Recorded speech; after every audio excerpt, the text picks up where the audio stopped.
भी मेरा मन प्यासा, फिर भी मेरा मन प्यासा। मेरे नैना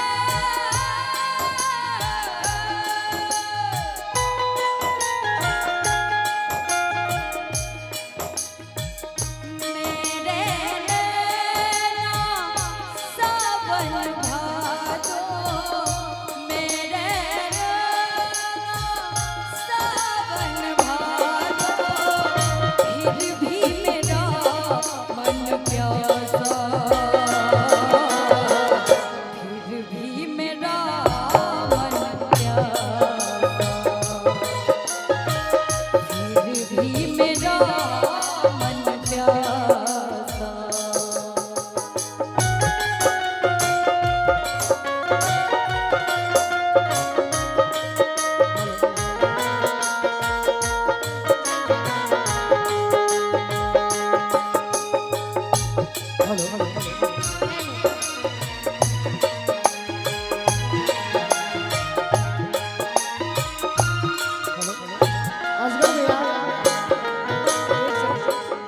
बात पुरानी है,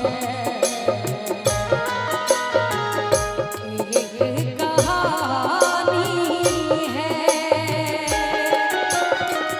अब सोचूं तुम्हें याद नहीं है, अब सोचूं नहीं भूले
सबसे पहले मैं आपसे माफी चाहता हूँ।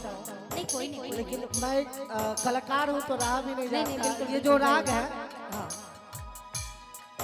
मैं चाहूंगा कि छोटे भाई अजय यादव, इनके लिए एक ताली बजाइए आप लोग। और ज्योति जी के साथ, ये भी संगीत प्रेमी हैं, बहुत अच्छा गाते हैं। मैं चाहूंगा कि 2 लाइन भी बोलिए तो बैठ के मत बोलिए, वो स्टेज की तौहीनी है। आप कुर्सी पे कोई बात बैठ के बोलते हैं तो अच्छा नहीं लगता है। आप अपना पूरा एफर्ट लगा के लोगों की सेवा करिए। आइए। बीच में तो नहीं आना चाहिए था भैया, थोड़ा सा काट दीजिए। मीरा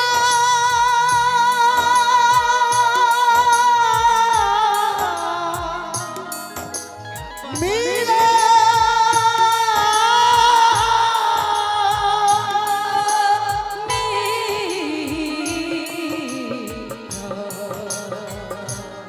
कहते हैं काहे तेरी अखियों में पानी, काहे तेरी अखियों में पानी, प्रेम दीवानी मेरा, प्रेम दीवानी मेरा, लेकिन इसी गीत को हमने के भोजपुरी में बड़ा सुंदर बाबा एगो कहावत था, कहे कैल बलनु हो, काहे कैल बलनु हो, गवनवा दे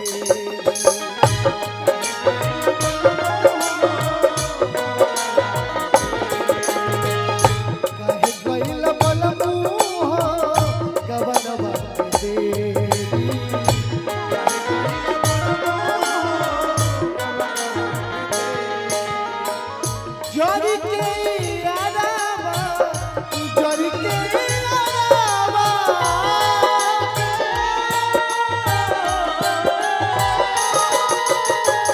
जड़ के यारावा लगावे हेरा फेरी कहे कैल बलनो गबनबा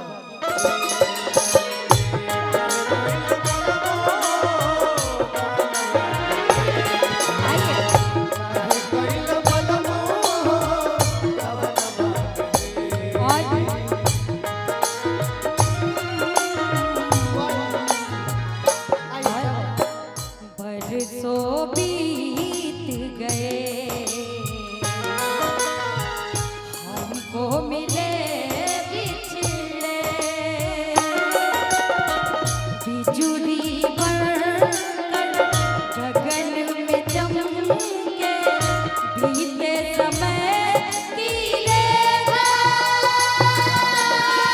हमने तुमको देखा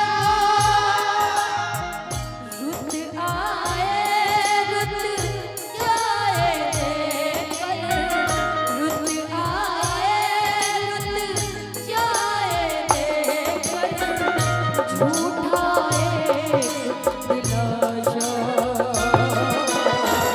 फिर भी मेरा फिर भी मेरा मन प्यासा मेरे नैना सावन भादो मेरे नैना सावन भादो फिर भी मेरा मन प्यासा फिर भी मेरा फिर भी मेरा मन प्यासा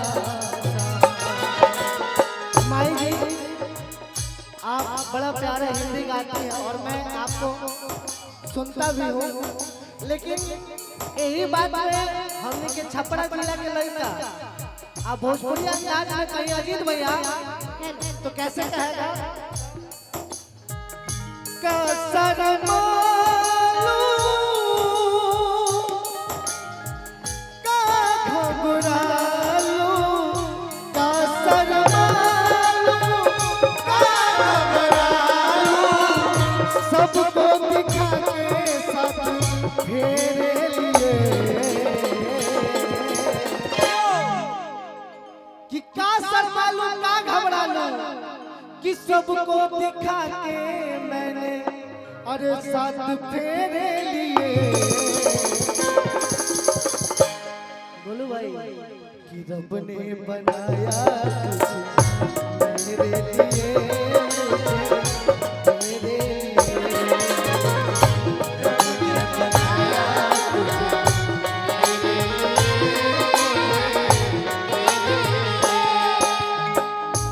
और एक लास्ट लाइन इसी में क्या है दिल दीवाने खेले हैं क्या जाने दर्द भरा गीत कहाँ से इन होठों में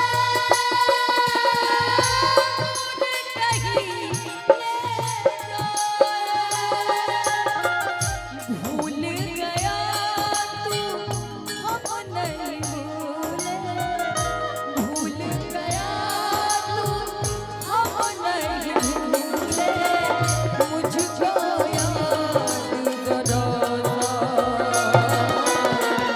फिर भी मेरा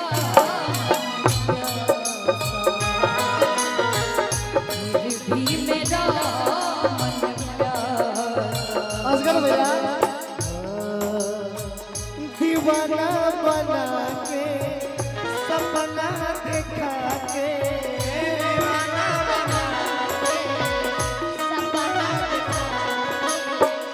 दीवाना बना के सपना देखा के कम पहले मारू हो यार वाला असगर भैया कि दीवाना बना के। ये गीत अजीत भैया के लिखल, हमारा बड़का भैया अजीत आनंद जी के गावल। आ एक गीत खातिर झगड़ो भई रहे हमरा गोलू राजा भाई में कि दीवाना बना के अरे सपना दिखा के अरे काम कैले बारू हथियार वाला कि तहरा के कहता हो वाह वाह कि तहरा दिल के दुकान में सामान नहीं के प्यार वाला। दिल के दुकान में सामान नहीं के प्यार वाला। दिल के दुकान में सामान नहीं के